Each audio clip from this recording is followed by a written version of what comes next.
হলো একটু আগে। হ্যাঁ, কি বিষয় নিয়ে জানো কিছু?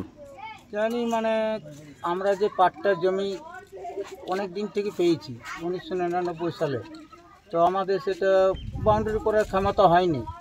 তার জন্য আমরা বেকার লোক বাউন্ডারি করতে পারিনি, ঘর বাড়ি করতে পারিনি। তো সেটা বলছে খাস জমি, ফাঁকা জমি পড়ে আছে, এটা আমরা রোড করব।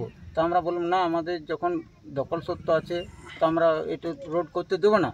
তো বলছে কেন করতে দেবো না, তোর বাপের জমি, তোর এই জমি, তোর বাপকে ডেকে নিয়ে আয়, কোন বাপ আছে তোর, কোন কারা কে সেটা আছে? কারা? সেই আমাদেরই পাড়ার ছেলেরা, আমাদেরই ওই সন্দীপ পার্টি অফিসের ছেলেরা। ওরা আজকে একটা অভিযোগ আসছে যে রাস্তা নাকি মাটি না কেটে উপরে রাস্তা ঢেলে দেওয়া হচ্ছে। হ্যাঁ, মাটি কোনো কাটা হয়নি, আর কোনো ওই এক ঝুড়ি বালি ছড়িয়ে তার উপর ঢালাই করে দিল। বলতে গেলাম আমাদের উপর হামলা করছে। ঢালাইটা কখন হয়েছে? ঢালাইটা লাস্ট 6টার সময়, সন্ধ্যে 6টা, সন্ধ্যে 6টা 7টা, মানে রাতারাতি ঢালাই হয়েছে। হ্যাঁ।